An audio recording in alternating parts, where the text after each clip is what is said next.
Ayun, day 15 pa rin mga ka-flower horn, mga idol.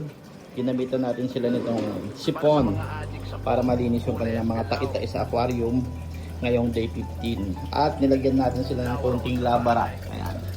May lava rock na si Lemon, may lava rock din si Kudasai Box, may lava rock din si Reptile Tubo, Boy Tubo. Kunti lang nilagyan natin.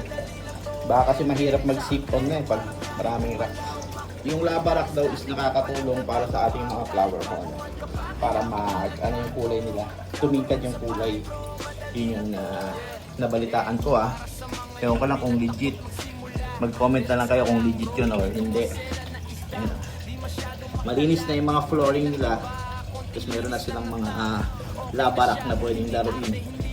Actually meron pa akong lava rock na nakatago.